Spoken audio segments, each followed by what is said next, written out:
এটা সংবিধান সংস্কার পরিষদ সদস্যদের শপথ ফর্ম। আমরা কেউ সংবিধান সংস্কার পরিষদের সদস্য হিসেবে নির্বাচিত হইনি।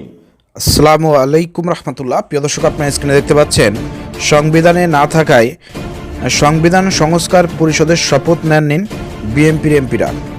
রিসেন্টলি প্রিয় দর্শক, এই সংবাদটি চারিদিকে ছড়িয়ে পড়েছে এবং জুলাই যোদ্ধাদের সঙ্গে গাদ্দারি, জুলাই বিপ্লবের সঙ্গে গাদ্দারি করেছে বিএনপি, এটি জাতির সামনে স্পষ্ট। প্রিয় দর্শক, সংবিধানে না থাকায় তারা এক্সকিউজ দিয়েছে যে সংবিধানে এটা নাই, অতএব সংবিধান সংস্কার পরিষদের শপথ তারা নেবে না।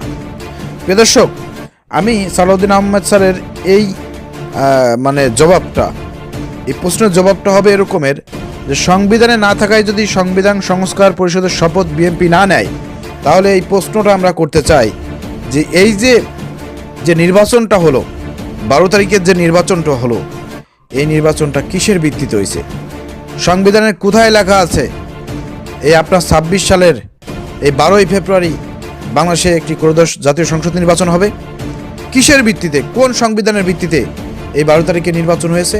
আর এই নির্বাচনে তারা সংখ্যাগরিষ্ঠ পেয়ে আপনার সরকার গঠন করতেছে কিসের ভিত্তিতে? আজকে তারেক রহমান প্রধানমন্ত্রী হচ্ছে, অথবা আপনারা যে শপথ নিলেন এটা তো সংবিধানে নাই। এই যে এই মধ্যবর্তী নির্বাচন সংবিধানে নাই, তাহলে কিসের ভিত্তিতে, কোন সংবিধানের আলোকে আপনারা নির্বাচন করলেন আর সংসদ সদস্য হইলেন, শপথ নিচ্ছেন, প্রধানমন্ত্রী হবেন, সরকার চালাবেন? এই প্রশ্নটা আমি আপনাদের কাছে রেখে গেলাম প্রিয় দর্শক। অতএব যদি আপনারা এই সংস্কার পরিষদের শপথ না নেন, তাহলে এই আপনাদের এই নির্বাচন, আপনাদের এই এমপি হয় এবং এই সরকার গঠন করা একদিন প্রশ্নের মুখে পড়বে এবং এটার জবাব দিয়ে আপনাদেরকে আইনের কাঠগড়ায় আপনাদেরকে দাঁড়াতে হবে, এটা মাথায় রেখেন প্রিয় দর্শক।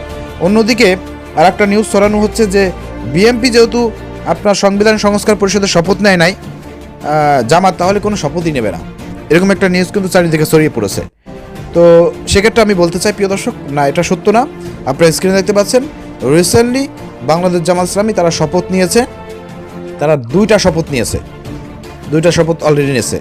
বিএনপি একটা নিয়েছে, কিন্তু জামাত ইসলাম তারা কথা রেখেছে, জুলাই যোদ্ধাদের সঙ্গে গাদ্দারি করে নাই, বেইমানি করে নাই, জুলাই বিপ্লবকে তারা ধারণ করে তারা ইনশাল্লাহ সংসদে বিরোধী দল হিসেবে কাজ করবে এবং জুলাই সনদ যেটা আছে সেটা বাস্তবায়নের জন্য সর্বোচ্চ চেষ্টা করবে। প্রিয় দর্শক, রিসেন্টলি বাংলাদেশ জামাত ইসলামী কিন্তু একটি আন্দোলনের ডাক দিয়েছে। কেন? কারণ বিএনপি প্রথমেই গাদ্দারি শুরু করেছে। তারা জুলাই সনদ যে বাস্তবায়ন এটা হোক, এটা তারা চায় না, তারা এটা বিপক্ষে দাঁড়িয়েছে। এর জন্য একটা আন্দোলন ডাক দেওয়া হয়েছে প্রিয় দর্শক। তো সর্বশেষ সংবাদ হচ্ছে, আপনাদেরকে জানিয়ে রাখলাম প্রিয় দর্শক, জামাত ইসলামী এবং তার বিরোধী দল যারা আছেন সবাই কিন্তু অলরেডি শপথ গ্রহণ করেছে এবং তারা দুইটা শপথ গ্রহণ করেছে। আর বিএনপি যেহেতু একটা করেছে, অতএব দ্বিতীয়টা না করার কারণে বিরোধী দল হিসেবে জামাত ইসলাম সর্বোচ্চ চাপ প্রয়োগ করবে, আন্দোলন করবে। এটা বাস্তবায়ন অবশ্যই হতে হবে, কারণ হাজার হাজার মানুষের জীবনের বিনিময়ে আমরা যে জুলাই সনদ পেয়েছি, এটা বাস্তবায়ন দরকার, সংস্কার দরকার। যদি বিএনপি এটা না করে, তাহলে কিন্তু এই যে বিপ্লব হলো, এই যে এত মানুষের জীবন, এটা কোনো দাম থাকবে না, সংস্কার এটা কোনো দাম থাকবে না। বিএনপি আবারও সেই সংবিধানের আগে, সেই 72 যে সংবিধান আছে, হাসিনার যে ফ্যাসিবাদী সংবিধান আছে, সেই সংবিধান অনুযায়ী তারা আপনার দেশ পরিচালনা করতে চাচ্ছে। কিন্তু এদেশের জনগণ বেঁচে থাকতে, এদেশের জুলাই যোদ্ধারা বেঁচে থাকতে ইনশাল্লাহ এটা হতে দেওয়া যাবে না। দরকার হলে আন্দোলন করে এই সরকারকে হাসিনার মতন পতন ঘটিয়ে আবার একটি আপনার বিপ্লব সংগঠিত করে নতুন সরকার দরকারে প্রতিষ্ঠা করা হবে। কিন্তু এভাবে বিএনপির এই গাদ্দারি মেনে নেওয়া হবে না প্রিয় দর্শক। ভিডিও শেয়ার করে সবাইকে দেখার সুযোগ করে দেন।